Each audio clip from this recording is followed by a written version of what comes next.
compartir la palabra. Estamos en el libro de Génesis, como el hermano Ricardo ya lo estaba adelantando un poquito. Entramos ahora a la vida de José. Vamos a leer Génesis 37, el texto de hoy, del versículo 20 al 36, ¿verdad? Entonces, ese es el texto que vamos a leer hoy. Antes que nada, quisiera que oráramos al Señor para que el Señor nos hable y nos ministre a cada uno de nosotros, ¿verdad? Señor, te doy gracias por este tiempo, Señor. Gracias por cada uno de los hermanos que han abierto su corazón a tu evangelio, Señor. Te pido que uses a este pecador, Señor, para llevar el mensaje de buenas nuevas, Señor. Que no tomes en cuenta mi debilidad, Señor, y yo sea un instrumento, porque lo que importa es tu palabra, Señor, porque tú eres la esencia de la vida. Y tu palabra, Señor, es la que hace que tu poder descienda en cada uno de nosotros. Ayúdanos a tener un corazón fértil a tu palabra, Señor, a ponerla en práctica, Señor, a no centrarnos en nosotros mismos, ni en nuestra propia justicia, ni en nuestras propias maneras, Señor, de hacer las cosas, sino que rindamos el corazón a ti en el nombre de Jesús. Amén. Bueno, hermanos, vamos a leer el texto. Al sermón le puse título El triste camino del rencor. Ya cada uno le pondrá el título que más desee, pero este es el título que yo elegí. Vamos a leer desde el verso 20, más o menos es un poco extenso. Dice: ahora pues venid y matémosle y echémosle en una cisterna y diremos: alguna mala bestia lo devoró y veremos qué será de su sueño. Cuando Rubén oyó esto, lo libró de sus manos y dijo: no lo matemos. Y les dijo Rubén: no derraméis sangre, echadlo en esta cisterna que está en el desierto, y no pongáis mano en él, por librarlo así de sus hermanos, para hacerlo volver a su padre. Sucedió pues que cuando llegó José a sus hermanos, ellos quitaron a José su túnica, la túnica de colores que tenía sobre sí, y le tomaron y le echaron en la cisterna, pero la cisterna estaba vacía, no había en ella agua. Y se sentaron a comer pan, y alzando los ojos miraron, y he aquí una compañía de ismaelitas que venía de Galaad, y sus camellos traían aroma, bálsamo y mirra, e iban a llevarlo a Egipto. Entonces Judá dijo a sus hermanos: ¿qué provecho hay en que matemos a nuestro hermano y encubramos su muerte? Venid y vendámosle a los ismaelitas, y no sea nuestra mano sobre él, porque él es nuestro hermano, nuestra propia carne, y sus hermanos convinieron con él. Y cuando pasaban los madianitas mercaderes, sacaron ellos a José de la cisterna y le trajeron arriba, y le vendieron a los ismaelitas por 20 piezas de plata, y llevaron a José a Egipto. Después Rubén volvió a la cisterna y no halló a José adentro, y se rasgó sus vestidos, y volvió a sus hermanos y dijo: el joven no aparece, y yo ¿a dónde iré yo? Entonces tomaron ellos la túnica de José y degollaron un cabrito de las cabras, y tiñeron la túnica con la sangre. Y enviaron la túnica de colores y la trajeron a su padre, y dijeron: esto hemos hallado, reconoce ahora si es la túnica de tu hijo o no. Y él la reconoció y dijo: la túnica de mi hijo es. ¿Alguna mala bestia lo devoró? José ha sido despedazado. Entonces Jacob rasgó sus vestidos y puso cilicio sobre sus lomos, y guardó luto por su hijo muchos días. Y se levantaron todos sus hijos y todas sus hijas para consolarlo, mas él no quiso recibir consuelo, y dijo: descenderé enlutado a mi hijo hasta el Seol. Y lo lloró su padre. Y los madianitas lo vendieron a Egipto, a Potifar, oficial de Faraón, capitán de la guardia. Amén. Yo sé que hemos leído muchas veces esta historia. Hoy vamos a ver quizás elementos que por lo menos yo no lo había visto bien y que son de mucha importancia para nosotros hoy. Entonces, hermanos, el triste camino del rencor es el título que le puse como primer punto. Vemos el verso 20. Primer punto yo le puse corazones heridos que engendran muerte. El verso 20 dice: ahora pues venid y matémosle y echémosle en una cisterna y diremos, alguna mala bestia lo devoró, y veremos qué será de sus sueños. ¿Sí? Para entender un poquito esto que ellos hicieron,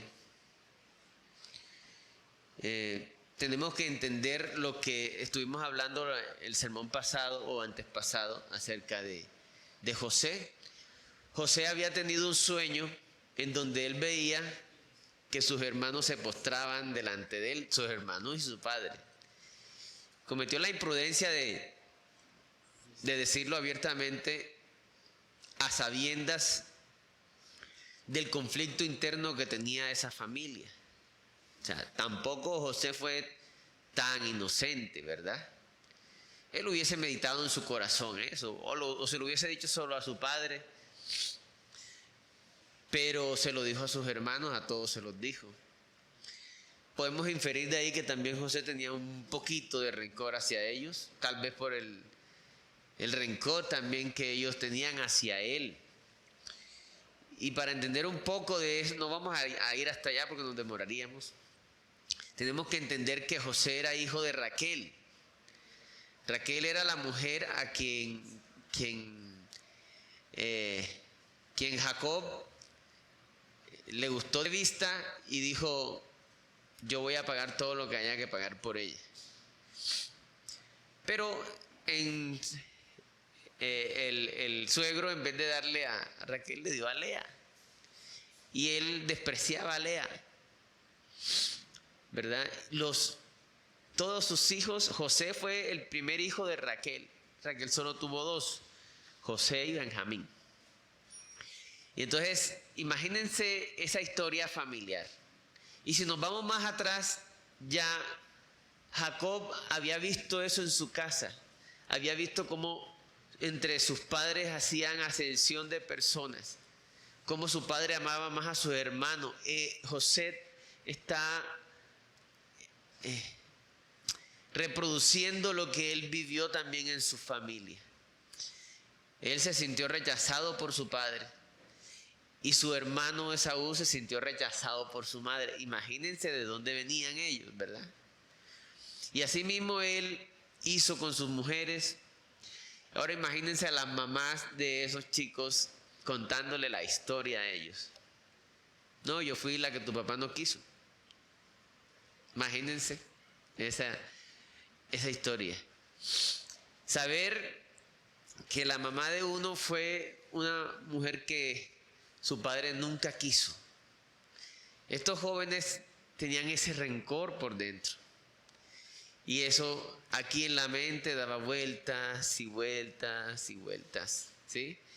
Luego encima nace José y el papá comete el error de no amar a sus otros hijos por igual, sino también de amar mucho más a José, ¿verdad? Y ese rencor aumentaba y aumentaba y aumentaba. Y la gota que rebasó el vaso, la copa, fue el sueño. O sea, ellos, como quien dice, ellos se aguantaban y nos aguantamos que mi papá nos desprecia. Desprecia a mi mamá, quiso más a Raquel. Pero ahora encima vamos a ser esclavos de este. Encima de todo, de toda la vida siendo rechazados, sintiéndonos rechazados, ahora encima vamos a servirle al mocoso este. O sea, eso rebosó, o sea, la copa para ellos. Pero es un proceso. El rencor se va alimentando de doctrinas en nuestra cabeza, de ideas en nuestra cabeza. Eso no fue de la noche a la mañana que ellos decidieron eso, ¿verdad? De la noche a la mañana no lo odiaron, fue un proceso.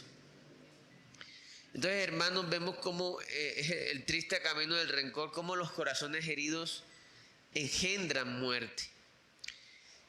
La envidia se engendra en corazones centrados en el yo y en las comparaciones, ¿verdad? Porque ellos no veían que hacían parte, todos ellos, de la promesa del Señor. Ellos también sabían eso. Ellos sabían que su papá traía la promesa de Abraham, ¿sí? De una nación donde vendría también la salvación del mundo, de la bendición a todas las familias de la tierra. Ellos sabían eso, ¿sí? Pero se vivían era comparando. Entonces eran centrados en el yo. Nosotros, si vivimos una vida centrados en el yo tengo y el otro, yo no tengo y el otro sí tiene. Eso es la llave para empezar a almacenar envidias y rencores y de vivir en amargura, no estar contento con lo que Dios nos ha dado. Entonces tenemos que nosotros analizarnos, meditar qué tan centrados estamos nosotros en nosotros mismos. La Biblia dice puesto los ojos en Jesús, no dice puesto los ojos en tus caminos, en ti mismo, porque pasan ese tipo de cosas. Ellos no meditaron que su papá tenía tierra, ya era rico y eran prósperos.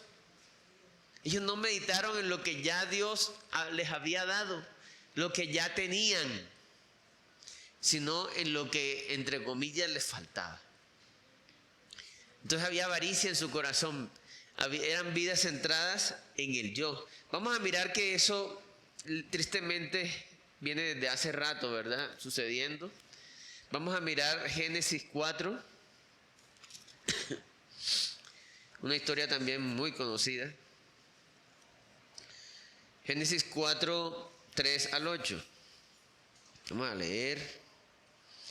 Y aconteció andando el tiempo que Caín trajo del fruto de la tierra una ofrenda a Jehová, y Abel trajo también de los primogénitos de sus ovejas, de lo más gordo de ellas. Y miró Jehová con agrado a Abel y a su ofrenda, pero no miró con agrado a Caín y a la ofrenda suya. Y se ensañó, miren la palabra, ¿no? Y se ensañó Caín en gran manera. Fue un proceso, no lo mató enseguida. Empezó a maquinar. ¿Por qué? ¿Por qué? ¿Por qué? ¿Por qué a mí? A veces nos pasan cosas. ¿Por qué a mí? Y decayó su semblante, tristeza, ¿sí? Entonces por eso corazones heridos que engendran muerte. Y una persona así empieza a caer en, se me fue la palabra, pero en un autocompasión, ¿sí? Eso es centrados en el yo. ¿Por qué a mí? ¿Por qué yo? Entonces ya se victimiza, esa era la palabra que estaba pensando, se victimiza y los demás son culpables. Entonces yo soy bueno y los demás son culpables. Y esa es la razón, por ejemplo, hermanos, de que mucha gente sale a la calle y mata a otros y roban. Yo lo he comprobado cuando he tenido la oportunidad de hablar con chicos que están en la calle haciendo eso.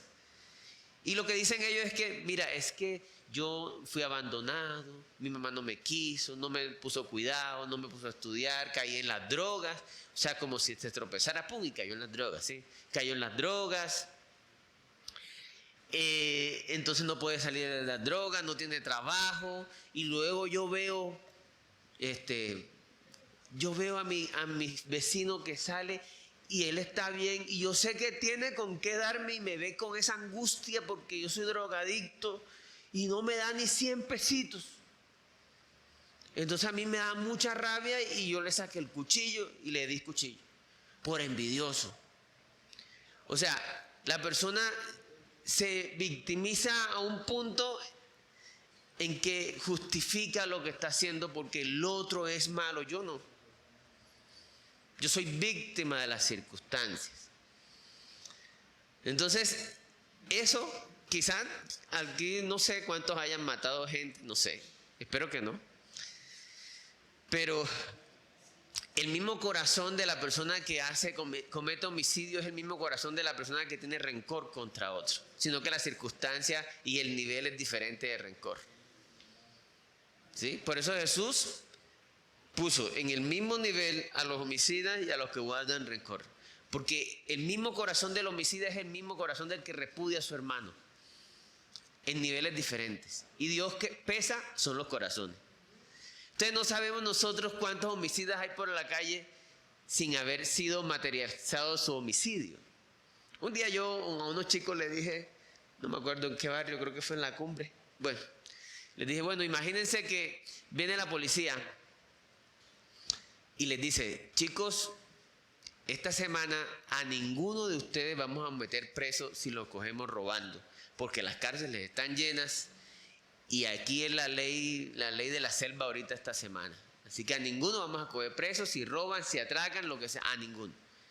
¿Ustedes qué creen que pasaría en su barrio? Eso nos vamos a robar y nos metemos en los bancos y no sé qué. O sea, ellos no han robado ni han hecho delitos por temor, no porque no lo tengan en el corazón. A veces nosotros no sabemos cuántos de nosotros hubiese caído también en homicidio por ira o por rencor.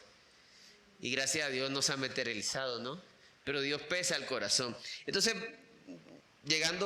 siguiendo el texto de Caín y Abel, y se ensañó Caín en gran manera y decayó su semblante. Entonces Jehová dijo a Caín, ¿por qué te has ensañado y por qué ha decaído tu semblante? Antes Dios le dio la oportunidad que fuera sincero, que arreglaran cuenta, ¿verdad? Si bien hicieres, ¿no serás enaltecido? O sea, Dios le está diciendo, yo los quiero igual. A los dos los quiero igual. Sino que Él se esforzó y Él hizo algo bueno. Dio la ofrenda que dio fue desde el corazón. La tuya no. Si tú lo haces también así, también vas a ser enaltecido. Y si no hicieres bien, el pecado está a la puerta. Con todo esto, a ti será su deseo y tú te enseñorearás de él. O sea, le está diciendo, o sea, tú vas a hacer lo que quieras, al fin y al cabo, vas a hacer lo que quieras. Y dijo Caín a su hermano Abel, salgamos al campo. Quizás Caín no lo había premeditado, voy a matarlo sí o sí. Quizás quiso discutir con él, no sabemos, el texto no lo dice. Pero el texto no dice que planeó matarlo. De una vez no dice, ¿verdad? Dice, se ensañó. O sea, él inicialmente no dijo, voy a matarlo enseguida. Pero hubo una ocasión, entonces se fueron al campo. Y aconteció que estando ellos en el campo, Caín se levantó contra su hermano Abel y lo mató. Entonces, unas circunstancias llevaron a esto a Caín, ¿verdad? Por permitir que un pensamiento, por permitir hacerse la víctima. Y muchas de las situaciones que yo he tenido la oportunidad de escuchar de problemas grandes entre hermanos, entre familias, vienen en que cada uno se victimiza. Es que me hizo esto. Sí, la mujer al marido o el hombre a la mujer. Es que ella no sé qué, me desprecia. Entonces empiezan, yo soy la víctima, yo hago lo bueno y él no, y ella no. No está bien victimizarnos. Porque saben, hermanos, la Biblia enseña que todos nosotros nunca vamos a dejar de ser deudores del Señor. Deudores somos, no de la carne, dice la Biblia, para que sigamos y vivamos por la carne, sino somos deudores del Espíritu de Cristo. Nunca vamos a dejar de ser deudores, porque el creyente obtuvo algo gratis que no va a merecer nunca. ¿Qué tal que si Dios se vengara de nosotros? Por cada vez que echamos una mentira. ¿Saben lo inmundo que es para el Señor una mentira? Es terrible la mentira para Dios. Porque la mentira fue la que engendró todo el mal que hay hoy. Por una mentira que creyó Eva y dijo a su marido, accedieron a comer un mandamiento que era más bien una advertencia. No coman de esto porque se van a morir. Esto que les mando no es porque yo quiera montárselas, es porque los estoy protegiendo. No coman de esto. Pero Eva creyó la mentira. Adán, en vez de creer la voz del Señor, creyó algo en contra de lo que el Señor le había dicho, y por una mentira, hermano. ¿Qué tal que si Dios se nos desquitara a nosotros, nos vengara por cada mentira que nosotros decimos? Entonces, ¿con qué cara yo voy a tomar rencor hacia el que me ofende a mí? ¿Con qué cara? Vamos a seguir. Dios mío bendito. ¿Cómo nos sentimos al ver nuestro prójimo prosperar? Vamos a mirar lo que dice Mateo 5:21.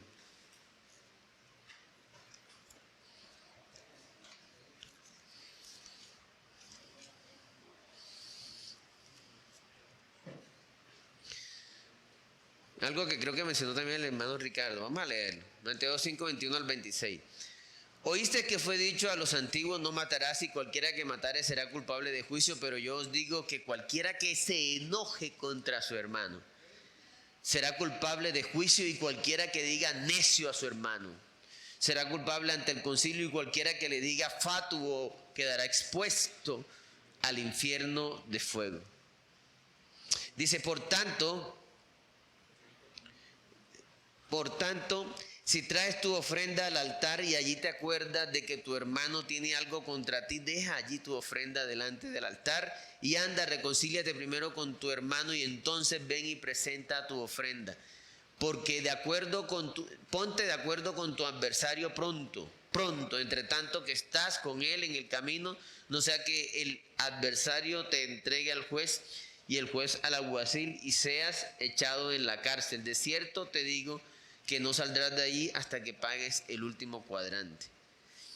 Ponte de acuerdo con tu adversario. Hay un pasaje bíblico que no vamos a buscar ahora por tiempo, pero dice el Señor al pueblo, vengan y pongámonos de acuerdo, entremos a cuentas. Dios está diciendo, ven, lo que decía el hermano Ricardo, hay que decirle las cosas a Dios como son. A veces guardamos cosas contra Dios y por creernos mejores evangélicos no lo decimos. Ay, bendito Señor, qué grande eres, pero en el corazón estoy albergando, ¿por qué permitiste esto? Dios dice, ven y entremos a cuentas. Que si tu pecado es tan rojo como el carmesí, yo lo haré más blanco que la nieve, dice la palabra de Dios. Amén. Entonces, ese tipo de pensamientos, hermanos, tenemos que evitarlo. Vamos rápidamente a mirar Santiago 4, del 1 al 4. ¿De dónde vienen las guerras y los pleitos entre vosotros? Noten la relación que hay con lo que vamos a leer, con centrar nuestras vidas en el yo.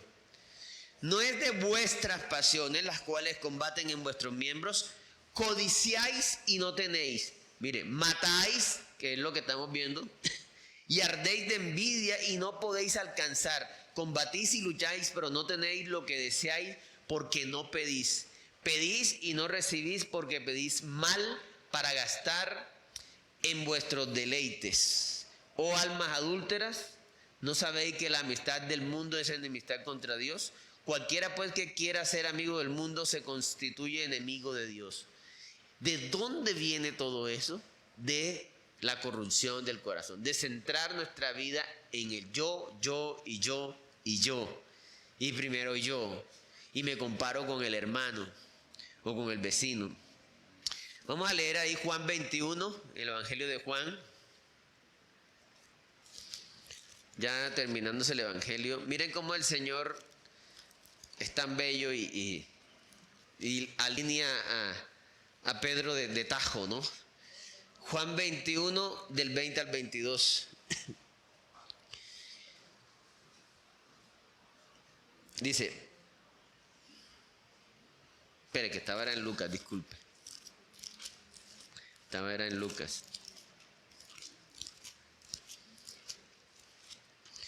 Listo. Juan 21, 20 al 22 dice: volviéndose Pedro vio que le seguía el discípulo a quien amaba Jesús, el mismo que en la cena se había recostado al lado de él y le había dicho, Señor, ¿quién es el que te ha de entregar? Cuando Pedro le vio, miren, dijo a Jesús, Señor, ¿y este qué? Comparándose él con el otro, comparándonos. ¿Este qué? Jesús le dijo, si quiero que él quede hasta que yo venga, ¿a ti qué te importa? Sígueme tú. No es los ojos en nosotros mismos, es seguirle a él, estar complacidos con lo que él es. Amén. Entonces, miren cómo se engendra eso. Ahí en el texto base nosotros podemos ver, en Génesis 37, en el verso 20, podemos ver que dice, en la parte B, alguna mala bestia lo devoró y veremos qué será de sus sueños. O sea, ahí fue donde se empezó a engendrar, ¿no? Ya ellos habían meditado. Este nos va a ser esclavo. Encima de que tenemos que aguantarnos que lo aman más a él, ahora vamos a ser esclavos. Ahí sí no. Entonces, hermanos, el meditar en eso nos lleva a herirnos, a victimizarnos y a empezar a reaccionar desde esa herida. No hay que, a eso no hay que, ay pastor, es que a mí me ha pasado tanto. No, eso es pecado. Eso no es, ay pobrecito, consiénteme. No, primeramente eso es pecado. ¿Por qué? Porque nosotros no somos víctimas, somos deudores. Si somos creyentes sabemos que somos deudores. Aquel que diga que es creyente y diga que no es deudor, yo dudo que es creyente. Porque siempre seremos deudores. De aquel que nos amó inmerecidamente. De aquel que nos tiene respirando hoy en día. De aquel que si fuera necesario mandar nuevamente a su hijo a morir por nosotros, lo haría. Sin vacilar. Somos deudores, no víctimas. Amén. Segundo punto, el primero me demoré porque creo que es como la raíz. El segundo vamos a mirar consecuencias de todo esto, ¿no? Segundo punto le puse, a pesar del pecado, Dios cumple sus propósitos. Vamos a leer del 21, Génesis 37, del 21 al 24. Cuando Rubén oyó esto, lo libró de sus hermanos, de sus manos, y dijo, no lo matemos. Y les dijo Rubén, no derraméis sangre, echadlo en esta cisterna que está en el desierto, y no pongáis mano en él, por librarlo así de sus manos, para hacerlo volver a su padre. Sucedió pues que cuando llegó José a sus hermanos, ellos quitaron a José su túnica, la túnica de colores que tenía sobre sí, y le tomaron y le echaron en una cisterna, pero la cisterna estaba vacía, no había en ella agua. Aquí vemos varios aspectos. Uno es que, ¿por qué Rubén sí no pudo llegar al punto ese que ellos llegaron si también tenían el mismo contexto? Quizás Rubén sí estaba pensando en la palabra, en la promesa, y no tanto en sí mismo, y tuvo más claridad de mirar lo que estaba sucediendo y tratar de librar a su hermano, pero también sabía del contexto que había, cómo sus hermanos estaban contra José. Y él quiso como mediar las cosas, ¿verdad? Echémosle en esa cisterna. Las cisternas no son pozos, son como unas piscinas grandes, como unos bautisterios, así más o menos, profundos, que fueron hechos para albergar sobre todo agua lluvia. Y normalmente tenían una tapa. Entonces, ¿cuál era el plan de Rubén? Vamos a echarlo ahí y él después nada, se mantiene a flote y sale. Pero eso dice después, pero la cisterna no estaba sin agua, o sea, él no podía salir de la cisterna. Donde tuviera agua podía nadar y salir, pero estaba vacía. O sea, a pesar de la intervención de Rubén, los demás querían matarlo sí o sí. Pero el segundo punto es que a pesar del pecado Dios cumple sus propósitos. Ellos querían un mal, ¿sí? Pero Dios terminó encaminando eso a bien. Y seguían con su mal, ¿verdad? A pesar de que Rubén intervino, pero Dios siguió encaminando eso a bien. Por eso debemos de confiar al Señor. Que a pesar de cualquier circunstancia, si usted se hace llamar hijo del Señor, hijo de Dios, si usted tiene rendida su vida al Señor, créalo que el Señor va a encaminar a eso a bien. Amén. Créalo, es una promesa. ¿No le da alegría eso? A pesar de su pecado, Dios va a obrar bien. ¿Estamos escuchando? A pesar de nuestro pecado, Dios va a obrar bien. Porque Él no es hombre para que mienta, ni hijo de hombre para que se arrepienta. Él no es como nosotros.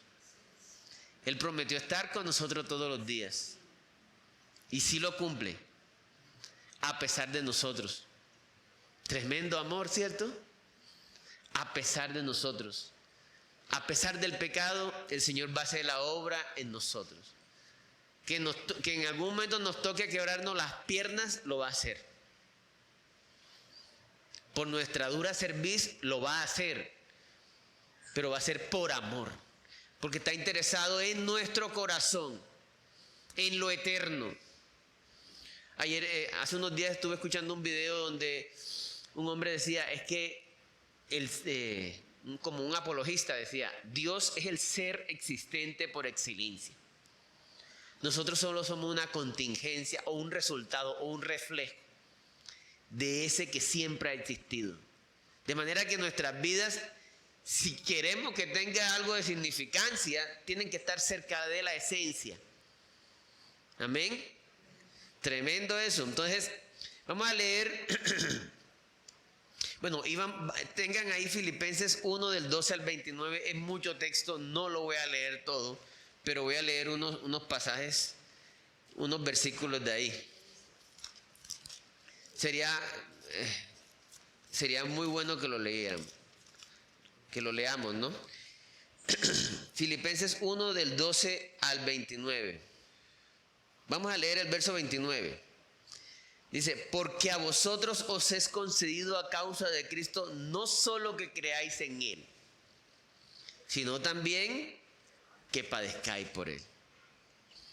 Vamos a leer de ahí mismo de ese pasaje el verso 12. Quiero que sepáis, hermanos, que las cosas que me han sucedido, dice el apóstol Pablo, han redundado más bien para el progreso del evangelio. De tal manera que mis prisiones se han hecho patentes en Cristo, sigamos, en todo el pretorio y a todos los demás. Y la mayoría de hermanos, cobrando ánimo en el Señor con mis prisiones, se atreven mucho más a hablar la palabra sin temor. El hermano Pablo está sufriendo con valentía. Animémonos a predicar el evangelio. Algunos a la verdad predican a Cristo por envidia y contienda. Judá y los hermanos no pretendían mandar a José a Egipto para cumplir la promesa, nada, ellos querían matarlo. Tenían una mala intención, pero sin saberlo, Dios hizo eso para cumplir lo que quería hacer con su pueblo.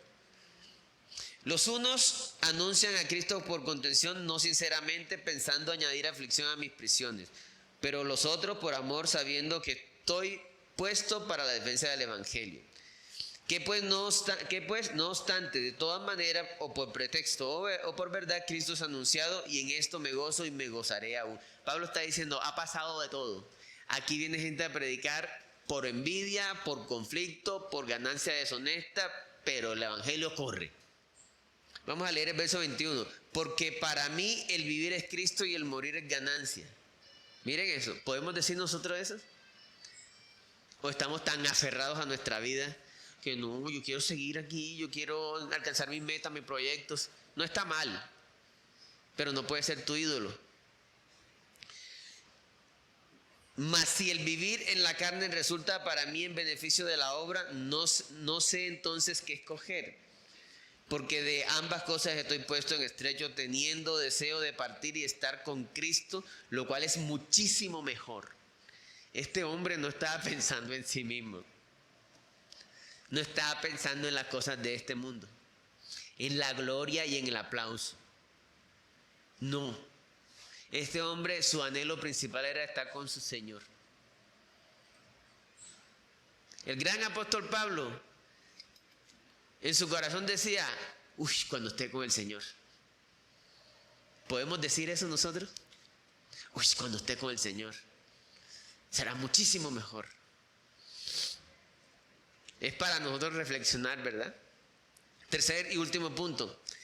El propósito de Dios en una familia hecha pedazos. Es lo que vamos a ver del verso 25 en adelante. Y se sentaron a comer pan y alzando los ojos miraron y aquí una compañía de ismaelitas que venía de Galaad y sus camellos traían aromas, bálsamo y mirra e iban a llevarlo a Egipto. Entonces Judá, es paradójico esto. ¿De dónde viene, de qué tribu viene el Señor Jesús? De la tribu de Judá. Y fue Judá quien fue de la idea de venderlo. Pero la idea no fue simplemente venderlo. O sea, a Judá quería matarlo. O sea, a él no le importaba ni 5 su hermano. Ellos todavía tenían esa. Probablemente pensaron, después que se lo lleven lo matarán también. Pero ganamos algo de platica. Entonces Judá dijo a sus hermanos, ¿qué provecho hay en que matemos a nuestro hermano y encubramos su muerte? O sea, ¿en qué nos beneficia eso? Botémoslo. Por ahí, dejémoslo por ahí botado. Y tenemos platica. Venid y vendámosle a los ismaelitas y no sea nuestra mano sobre él, porque él es nuestro hermano, nuestra propia carne. Y sus hermanos convinieron con él y cuando pasaban los madianitas mercaderes, sacaron ellos a José de la cisterna y le trajeron arriba y le vendieron a los ismaelitas por 20 piezas de plata y llevaron a José a Egipto. Entonces, hermanos, miren este contexto. Era tanto el odio que había que no le importaba nada a su hermano, ¿verdad? Y lo vendió. ¿Qué provecho vamos a sacar? Más bien vendámoslo. Eso es un prototipo también de lo que pasó con el Señor Jesús. Al Señor Jesús lo vendieron por 30 piezas de plata. ¿Sí? Pero el Señor tenía su propósito, así como ahora también tenía su propósito. Ellos estaban obrando con su corazón maldad. Pero Dios siempre tiene un propósito, así que hay que darle gracias a Dios. Siempre, hermanos, pase lo que nos pase, Dios tiene un propósito, amén. Dios tiene un propósito con todo lo que nos está pasando. Salmo 27:10, un texto muy conocido. Aunque tu padre y tu madre te dejaren, amén. Así que si alguno de nosotros se ha sentido despreciado por algún familiar, yo creo que a nosotros nos pesa un poco más ser despreciado por el padre que por un hermano, ¿verdad? Entonces el estándar de Dios es, mira, así sea tu propia madre, si tu propia mamá te desprecia, te deja, yo estoy contigo. Yo estoy contigo. Eso debe alegrarnos, hermanos. Ahora, para terminar, hermanos, nosotros estábamos hablando de que todo ese rencor que se va alimentando, que nosotros dejamos que esas doctrinas, esas ideas nos carcoman al punto en que la misma herida y el dolor llevan a cometer este tipo de actos, de homicidios, de repudios, de rencores. Pero a nosotros nos ayuda a entender de que nosotros fuimos culpables de la muerte más inocente que ha habido. Vamos a leer Isaías 53 del 1 al 6. ¿Quién ha creído nuestro anuncio ¿Y sobre quién se ha manifestado el brazo de Jehová? Subirá cual renuevo delante de él, y como raíz de tierra seca. No hay parecer en él, ni hermosura le veremos, mas sin atractivo para que le deseemos. Despreciado y desechado entre los hombres, varón de dolores, experimentado en quebranto, y como que escondimos de él el rostro. Fue menospreciado y no lo estimamos. Ciertamente llevó él nuestras enfermedades y sufrió nuestros dolores, y nosotros le tuvimos por azotado, por herido de Dios y abatido. Mas él herido fue por nuestras rebeliones, molido por nuestros pecados. El castigo de nuestra paz fue sobre él, y por su llaga fuimos nosotros curados. Todos nosotros nos descarriamos, se incluye el profeta, ¿no? Isaías, como ovejas. Cada cual se apartó, otra vez el factor yo, mi camino, mi vida. Cada cual se apartó por su camino, mas Jehová cargó en él el pecado de todos nosotros. Dice el libro de Romanos 5:8, el amor del Señor es tan grande que a pesar de nosotros de ser pecadores, Cristo murió por nosotros. Si el Señor nos amó con eso, sabiendo todo, ahora como no voy a perdonar al otro que quizás no sabe todo lo malo que soy. O entre nosotros podemos decir, ay, yo sé todas las cosas malas que ha hecho la hermana Wendy, el hermano Ricardo. Yo sé, no podemos saber, pero Dios sí sabe.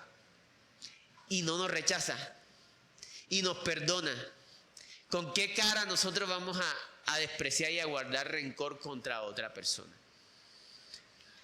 Amén. Hermanos, el vivir centrado en sí mismos produce todas estas cosas. La Biblia enseña que tenemos que poner nuestros ojos y nuestra confianza en el Señor. Ya basta el tiempo de estar proveyendo para nuestra carne. Ya eso pasó. Más bien rindamos nuestra vida al Señor. Miremos al frente, no hacia adentro. Miremos al hermano. Amén. Entonces, ese es el mensaje de hoy. Yo fui muy retado con el mensaje porque ayer me pasó una situación difícil. Porque yo tenía el episodio de rinitis y yo llego cargado a mi casa y resulta que hay mucho humo en toda el área. Imagínense, con rinitis es un humo pesado. Me empecé a poner peor y yo sé que son los indigentes de por ahí, y me dio tanta rabia en ese momento que empecé a decir cosas como, hasta que no le den de baja a uno de ellos, no se les quita eso. Así. Me empecé a llenar, me vi tan caído que empecé a mirar responsables. Llamé a los bomberos, quemaron un caracolí, un palo que estaba cerca de la casa, le echaron candela y bueno, mi cuarto se le quedó pegado ese humo. Y yo pensaba, ¿por qué hacen eso? ¿Por qué hacen eso? Empecé a meditar, ¿no? ¿Por qué lo hacen? Si no es que me van a matar a mí de una pulmonía. Empecé a pensar. Y en ese momento llamo yo al pastor, a mí está difícil el mensaje porque es de no guardar rencor, y yo fue complicado, pero bueno, el meditar en lo que el Señor ha hecho por nosotros hace que todo cambie, hermanos. En meditar que somos deudores y que el Señor también murió por eso, por esas personas que te están haciendo mal. Amén. Vamos a orar. Señor, yo te doy gracias porque tú eres bueno. Gracias por esta tu palabra, Señor, por este tiempo en que nos permiten meditar de tu palabra. Ayúdanos, Señor, a no tener unas vidas centradas en nosotros mismos, que terminemos comparándonos con los demás, con lo que los demás tienen y nosotros no tenemos. Puede ser el físico, puede ser familia, puede ser pertenencias, puede ser un nombre o un puesto, Señor. Perdónanos, Señor, porque estamos exponiendo el corazón en cosas que no eres tú, Señor. Porque tú eres la esencia de la vida y en ti hay plenitud de gozo, no en las cosas de este mundo, ni en nuestros propios caminos hay plenitud. El camino del hombre nunca sacia. Que podamos entender esto, Señor. Los pensamientos del hombre nunca sacian. Pero el poner la vista en ti, Señor, sí, porque tú eres el verdadero pan, la verdadera bebida. Te necesitamos, Señor. Ayúdanos a sumergirnos en el océano de tu amor, al punto que nos perdamos ahí y no haya vanidad, no haya vanagloria, no haya cosas, Señor, que nos quiten la paz, Señor. Queremos depender de ti. Queremos ser plenos en ti. Queremos bendecir, Señor. Queremos amar a nuestro prójimo y no guardar rencor ni envidia. Y confiar en ti, porque tú eres nuestra porción, Señor. Tú eres nuestra porción, Señor. En el nombre de Jesús. Amén.